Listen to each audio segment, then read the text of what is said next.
2 mois en août, 2 mois après le relèvement des eaux, la compagnie de Joe Price finit par réagir, 2 mois après, et dit on va payer. On va faire le tour, on va payer les cultivateurs. 2 mois après que le lac est levé. Mais ce que veulent les cultivateurs, dans le fond, ce n'est pas des compensations, mais leur terre. Ils demandent que les eaux soient rabaissées, que la compagnie fasse une réserve d'eau sur la rivière Péribonka. L'idée de faire un barrage sur la Péribonka, ça ne date pas d'hier. Les cultivateurs eux-mêmes disaient qu'il y a de la place en haut de la Péribonka, faire un beau réservoir, vous ne doivez pas d'eau terre. Finalement, c'est que là, la compagnie refuse d'embarquer là-dedans et le gouvernement dit que c'est trop tard. Le 21 septembre, Tachereau donne le droit à la compagnie d'agir comme elle l'entend. Fais ce que tu veux. Fais qu'en blanc. Pour Onésime Tremblay, c'en est trop, il faut se battre pour faire triompher la justice. Et lui, il dit que fort de son droit de propriété, c'est que là, sur les droits de propriété, à l'époque, il disait que c'était pour toujours. C'était propriétaire à jamais. Tu sais, à jamais, là, c'est pas pour 15 jours. Bon. Mais on dit qu'à l'automne 1926, la compagnie Joe Price devient propriétaire pleine et entière de l'Alcan. Ça veut dire qu'Alcan, il avait acheté en 25, 50% de la compagnie de Joe Price. En 26, il a fait 100% des parts, fait qu'ils sont tout seuls l'actionnaire. C'est eux autres qui vont gérer l'ensemble du projet à ce moment-là. Puis elle commence à réparer les dégâts. Bon. Les journaux locaux comme Le Colomb, qui est un journal là, qui fait le tour du lac, la Chambre de commerce, le maire de Roberval appuient la compagnie conditionnellement ce qui compense les cultivateurs touchés. Et on dit que mais la solidarité du début commence à s'effriter. Au début, le monde sont tous solidaires, ils ne veulent rien savoir. Là, la compagnie achète les municipalités, elle leur fait les travaux, puis le kit. Fait que là, ils donnent des cadeaux à tout un chacun. Ça fait que là, il commence à avoir du monde. La compagnie est bien correcte, dans le fond. Puis là, on dit que en 1927, le Parti conservateur, qui lui est dans l'opposition, met le gouvernement dans l'embarras lorsqu'il démontre que la compagnie a mis en marche les barrages sans avoir procédé à aucune expropriation ni donné aucun avertissement. Le gouvernement de Tachereau est obligé de reconnaître que la compagnie a agi illégalement, sans droit, de la façon la plus illégale, en inondant les terrains sans les avoir acquis. Ils n'ont rien, là, tu dis, ils n'ont rien fait comme du monde. Puis là, à ce moment-là, une troisième délégation se rend voir Tachereau suite à cet aveu, mais celui-ci déclare qu'ils n'obtiendront pas la baisse du niveau du lac parce que la compagnie a offert de construire une immense usine à Arvidas. Fait que là, nous autres, on s'est engagés, il n'y a plus rien à faire. Et le gouvernement Tachereau, tout en se disant que la compagnie a agi illégalement et sans droit, leur donnera des droits rétroactifs. Ça veut dire que là, ils ont noyé, les terres ne nous appartiennent pas, mais là, la compagnie dit c'est à vous autres qu'on va faire une loi rétroactive pour reculer dans le temps, même si vous n'avez pas fait votre job. Une loi spéciale à laquelle seulement 29 députés votent en faveur et 10 contre sur un total de 86 députés. La plupart des députés ne votent pas là-dessus parce qu'ils voient bien que c'est une loi qui est infâme, puis qu'ils ne veulent pas mettre leur nom là-dessus, ça fait qu'ils sont aux toilettes. Là. Mais quand tu as plus de moitié des députés qui sont aux toilettes en même temps, c'est comme quelque chose qui ne marche pas. Puis en plus aussi, c'est qu'on peut dire que c'est une Assemblée nationale à genoux qui a refusé de se tenir debout, qui a préféré laisser passer l'ignoble, une loi ignoble. Mais mon cher Victor va raconter qu'une des raisons pour lesquelles les députés n'étaient pas là, ils n'iront pas voter, c'est qu'entre autres, il y a beaucoup de députés qui avaient reçu des actions de la compagnie. Fait que là, ça aidait à on pourrait dire, à envisager ça différemment. Bon, et là, non seulement la loi rend l'illégal légal, elle donne les terres inondées à l'Alcan et supprime tout recours des fermiers qui voudraient avoir leurs terres. La compagnie doit cependant payer un certain dédommagement aux propriétaires des autres. Autrement dit, c'est que là, la compagnie est rendue propriétaire, elle n'a rien acté, elle n'a rien négocié, mais elle est propriétaire. Là, il reste rien qu'à donner des dédommagements. Bon, puis là, Onésime, lui, il dit qu'ils ont abandonné, trompé, écrasé les citoyens qui avaient le devoir de protéger. Ils ont épousé les intérêts de la compagnie. Puis il dit que, dans le fond, c'est un déshonneur pour le monde politique. Après ça, finalement, c'est que là, plus ça va avancer, plus Onésime va se ramasser tout seul là, dans sa gang, parce qu'un bon moment donné, il y en a qui ont été réglés, c'est pas si pire, puis il y en a aussi qui ont peur de payer la facture, parce que là, la facture augmente. Au début, tous les cultivateurs qui avaient signé devaient partager la facture pour dire, bon, ben mettons, ça coûte 10 000, on est 1000, ça nous coûte que 100 $, ça va bien. Mais là, un bon moment donné, quand on est rendu là, dans les années 1930, c'est qu'on est rendu que la facture, c'est 76 000 piastres. C'est de l'argent, là. C'est de l'argent, là. Là, il y a beaucoup de monde qui, quand ils ont vu monter la facture, là ils ont dit non, nous autres, là, on a réglé, nous autres, on n'est plus là-dedans, on retire notre nom, etc. Là, vous voyez en tout cas les photos là, mais ça, on peut voir là, que dans le fond, c'est pas une petite inondation de rien. Là, normalement, l'eau n'est pas supposée d'embarquer dans une municipalité. Bon, après ça, pour donner des exemples, Onésime Tremblay, lui, il avait évalué sa terre à 165 000 $. C'est énorme, mais il y avait vraiment la plus belle terre, la plus belle organisation du Saguenay-Lac-Saint-Jean. Et qu'est-ce que la compagnie dit? Elle a dit que ça vaut 7 000 $.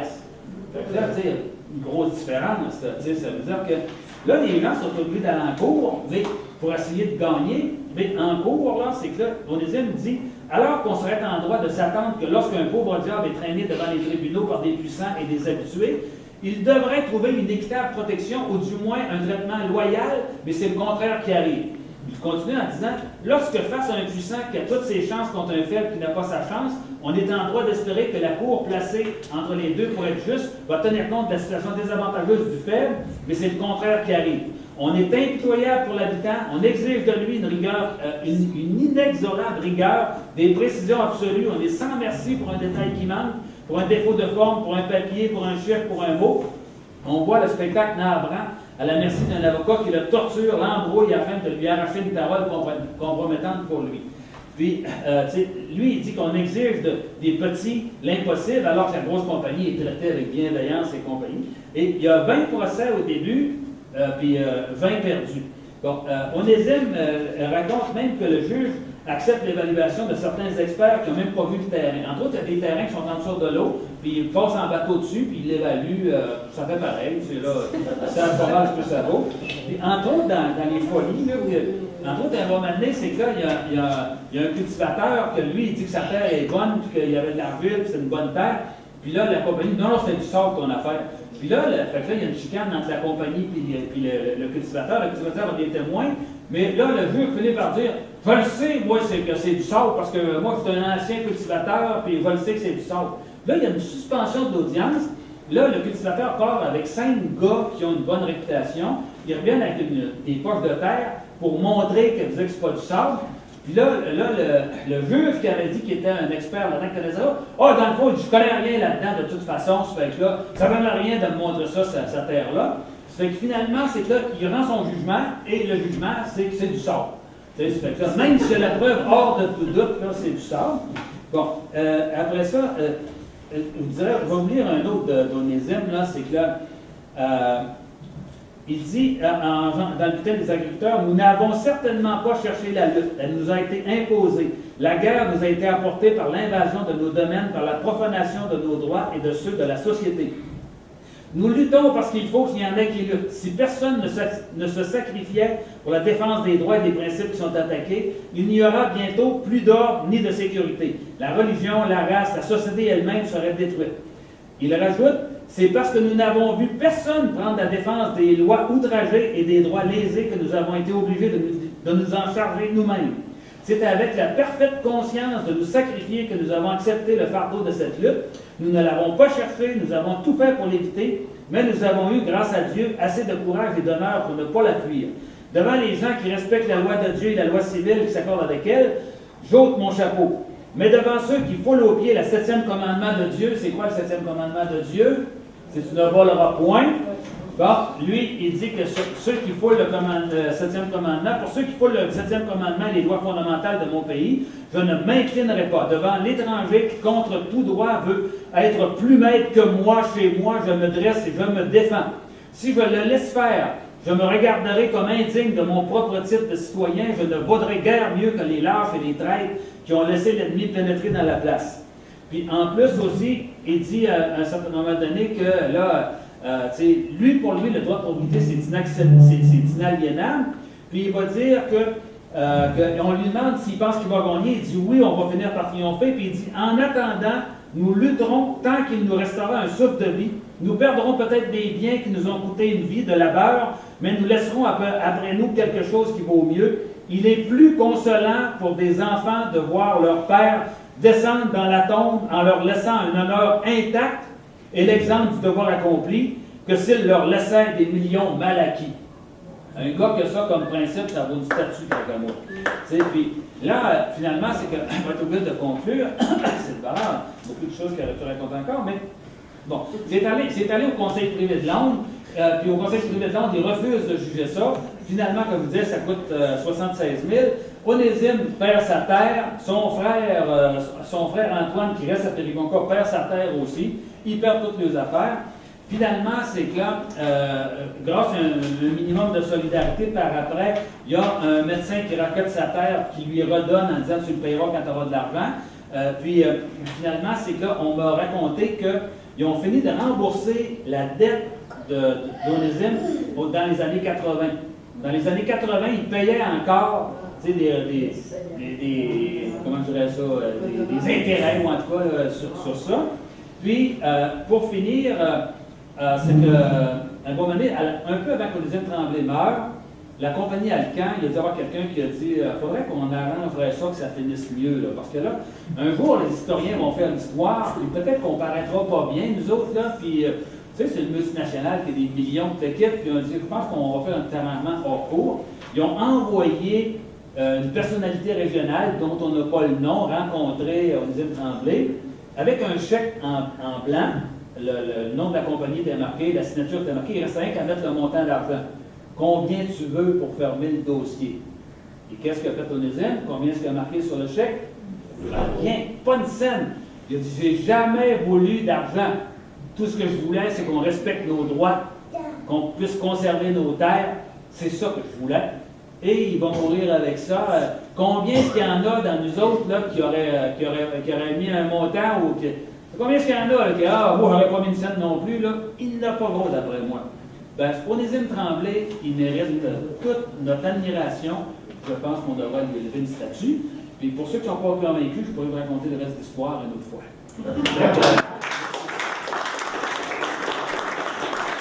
L'histoire commence un peu dans le cadre de Périgoncourt parce que mon père est né là, puis avec un de ses frères en particulier, mon oncle Louis, puis lui, c'est-à-dire non, ils ne sont pas nés là, ils sont arrivés là en 1910.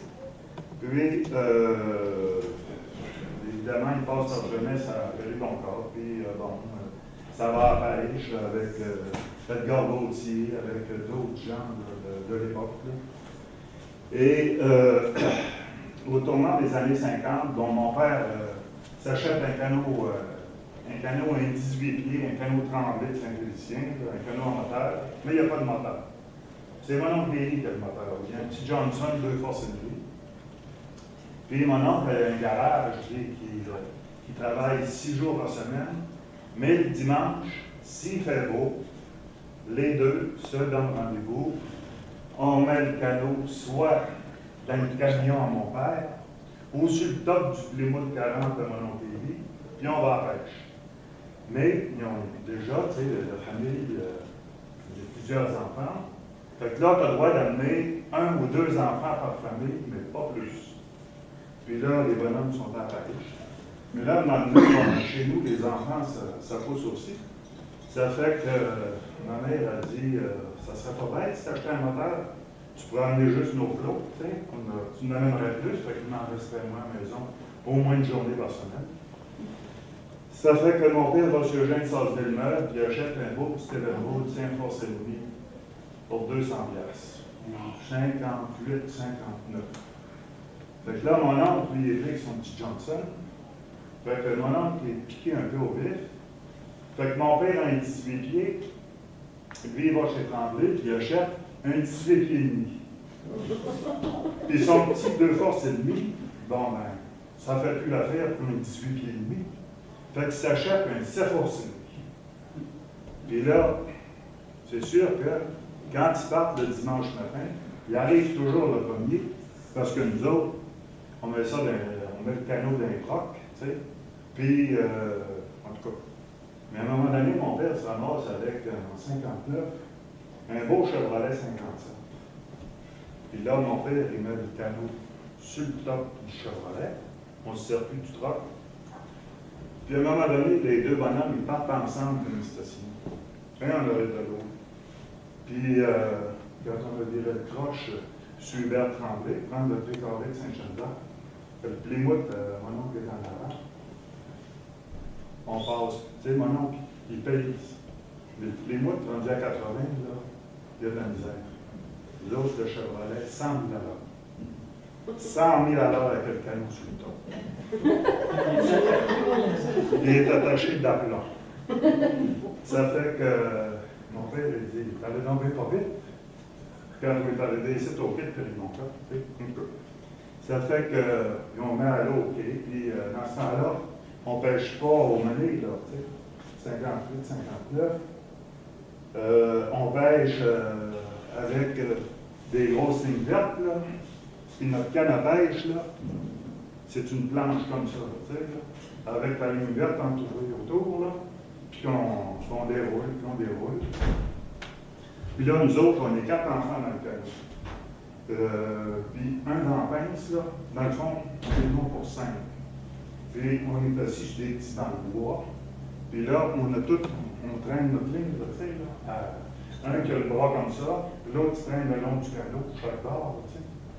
Puis quand ça mord, quand il y en a un qui mord, ben c'est rouler votre ligne, les flots, là, descendre la ligne, là, pour pas que ça se mêle, là, tu sais.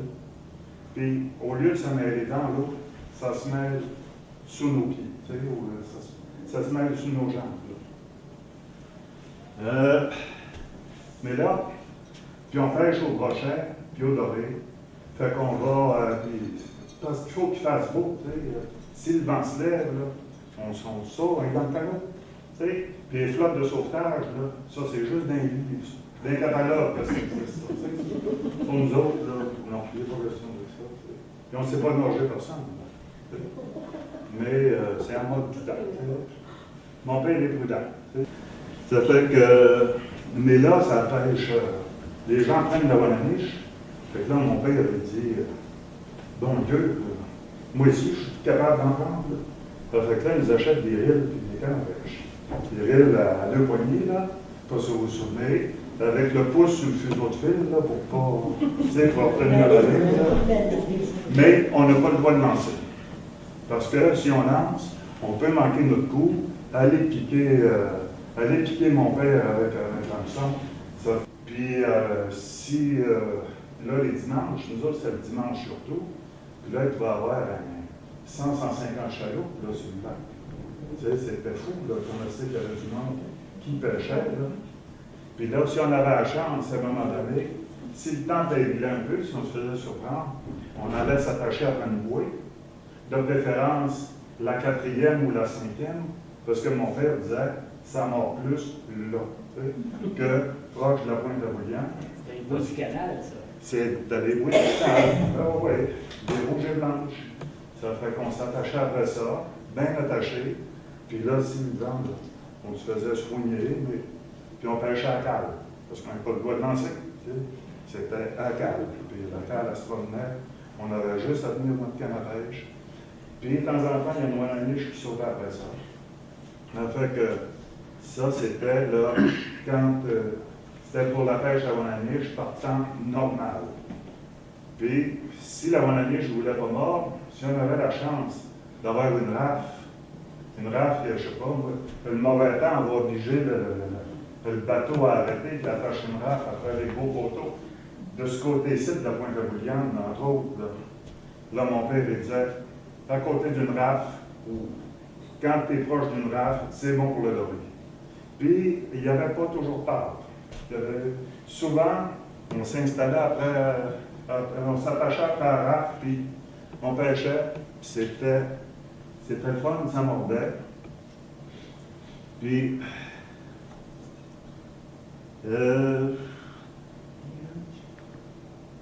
moi, c'est sûr que, bon, c'était une occasion de pique-nique pour nous autres, là, parce qu'on partait avec 5, si on était 5 frères, là, là, ça prenait une coupe de pain de sandwich, là, puis on avait la chance d'avoir un gros jumbo, là, les gros jumbo de liqueur, là. Ça fait que ça, c'était là, un party pour nous autres aussi. Puis, je dois dire que ma mère, à l'autre bout, il en restait plus 1, 2, 3, là, puis des jeunes. C'est un party pour elle aussi. Puis, c'est ça. Là. Puis mon père, lui, il était patient. Ça, là, patient de même, là, ça n'avait pas de sens. Là. Lui, il fallait qu'il parte avec du poisson. À un moment donné, ça fait au moins 2 heures qu'on est de ce côté-ci de la pointe à Bouillon, dans la baie qui existe toujours. Mais dans le temps aussi, on se rappellera que ce qu'on appelait la pointe à Bouillon, le banc de sable, ça avançait à 150-200 pieds, là, tu sais. Puis là, il reste peut-être 50 pieds de banc de sable. Là. Mais, tu sais, puis là, on est dans la baie, puis on se prépare à partir. Mon père, il dit, ramassez vos gamins, ils vont s'en va. Puis là, tu sais, quand ça fait 3 heures, puis ça n'a pas mordu. Mon frère, il tarde à sortir sa ligne, puis il saute une Wananiche de 4 livres au bout de la ligne. Dans un sacrifice. On a repassé 2 heures là, puis ça n'a pas mordu. Puis là, quand on avait fini, quand il ramassait tous les gamins, si la pêche avait été coup-ci, coup-ça, on arrêtait à la pointe à presse, ce qui est la pointe à Langevin maintenant, mais dans le langage de mon père, c'était la pointe à presse. On arrêtait à la pointe à presse, puis là, on pêchait au doré aussi.